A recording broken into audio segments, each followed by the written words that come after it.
Le Festival de Cannes s'est ouvert avec un film de Claude Lelouch, L'aventure, c'est l'aventure, dont Lino Ventura est l'une des vedettes. C'est son 50e film. 50 films, depuis que Jacques Becker fit de lui un acteur dans Touchez pas au Grisby, il y a déjà près de 20 ans. Ça fait loin, hein? Ça fait loin. Et ça s'est passé comment? Vous allez me dire que tout le monde le sait, mais c'est pas vrai. Oui, tout le monde le sait, oui. Oh, ça s'est passé, disons, par accident. Voilà, on va raccourcir un petit peu.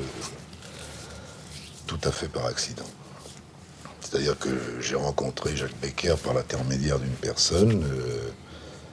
Jacques Becker cherchait, si vous voulez, un personnage qui physiquement corresponde à ça, ça, ça et ça, et il se trouve que ça, ça et ça et ça, c'était moi. Voilà. Et à ce moment-là, vous étiez organisateur de matchs de Oui. lutte. Oui, Après avoir été champion de lutte, c'est ça, toujours ça. c'est toujours Champion ça. d'Europe de lutte poids léger, je crois, c'est ça. Moyen, Moyen. moyen.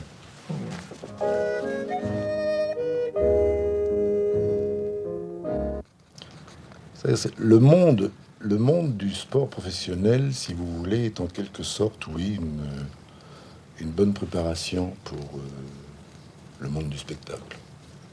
C'est-à-dire. C'est-à-dire que les données sont à peu près les mêmes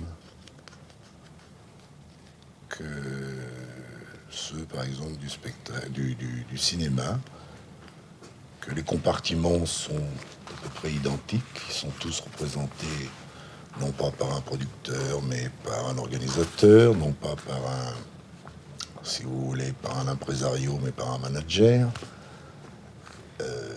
etc., etc., si vous voulez.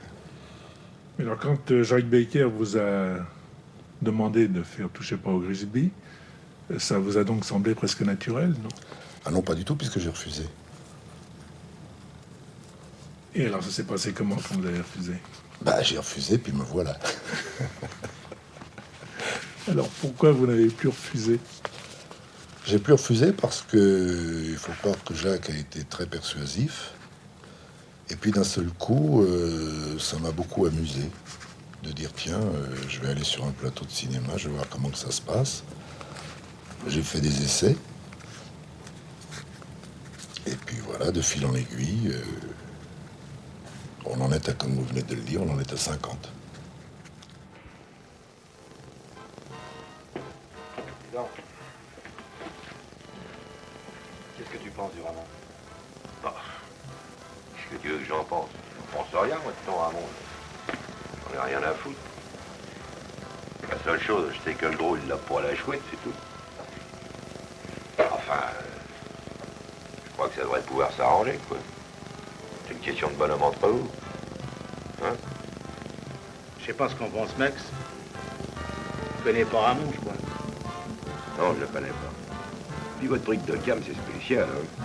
Non, ce qu'il vous faudrait, c'est un gars qui présente bien et puis qui n'a pas l'air déplacé au milieu de la clientèle, quoi.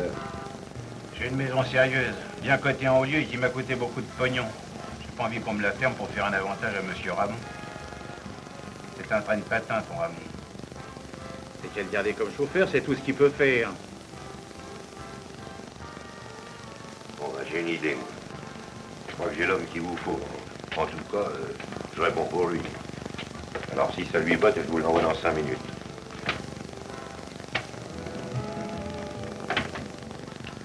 Il me plaît, ce Max. C'est un ami.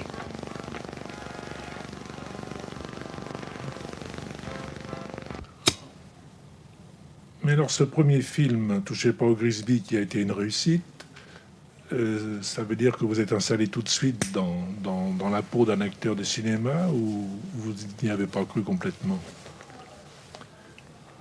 C'est difficile de répondre à ce que vous venez de me dire parce qu'il y a deux choses. Dire que je me suis installé tout de suite dans la peau d'un acteur de cinéma, c'est beaucoup dire, mais enfin pour moi, je me suis dit, bon, bah, ils me prennent comme ça parce que ça leur convient, mais je veux dire que moi, j'ai pas fait beaucoup d'efforts. La deuxième partie de votre question, c'est-à-dire si j'y ai cru, non. Non, parce que je dois vous dire que même aujourd'hui, c'est pas que je n'y crois pas, c'est pas tout à fait ça, ça peut paraître pas très sincère ce que je dis, mais Et pourtant, c'est la vérité, je veux dire que je me regarde.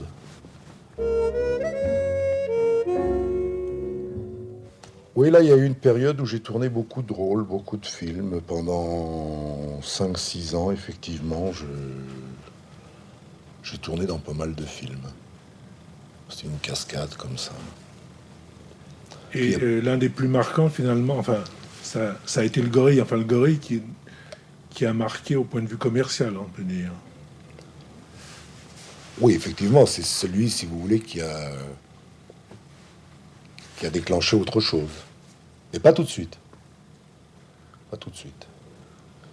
De toute façon, moi, j'ai fait un gorille et je n'ai pas voulu en faire d'autres pour des raisons que je jugeais, moi, à l'époque, et même maintenant, valables. C'est-à-dire que je ne voulais pas du tout m'enfermer dans un personnage, parce que je me suis rendu compte que si j'avais fait le gorille, par exemple, j'aurais pu en faire peut-être 10, je ne sais pas, et puis c'était terminé, quoi. J'aurais jamais rien fait d'autre.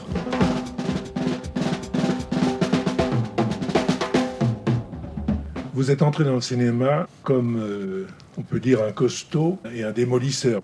Un monsieur qui fait peur, qui impressionne et qui cogne. Donc un monsieur violent. Or, vous n'êtes pas un monsieur violent, et à mesure que le cinéma devient de plus en plus violent, vous êtes au contraire en retrait de cette violence. Comment vous expliquez ça? C'est vrai ce que vous dites d'ailleurs. Comment j'explique ça? C'est difficile à expliquer, mais enfin je crois pouvoir l'expliquer moi de la façon suivante.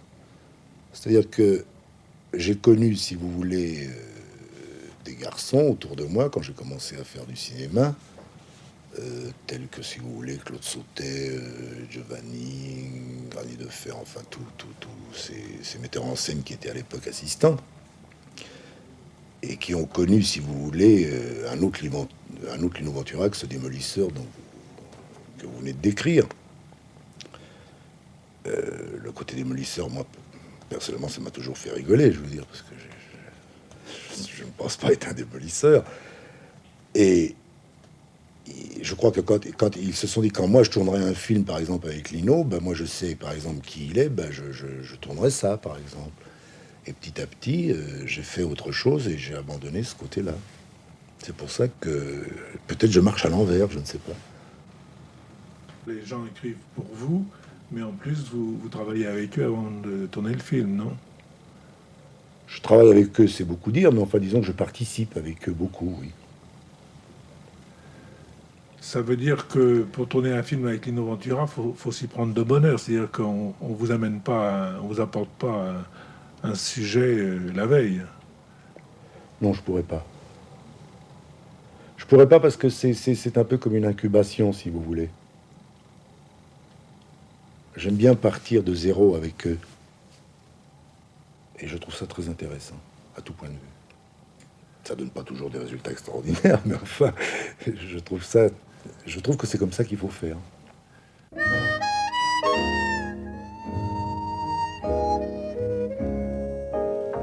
Bon, écoutez, quand je tourne, je ne sais pas exactement à quoi je pense, mais quand je tourne, je sais que je suis dans le film des pieds jusqu'à la racine des cheveux.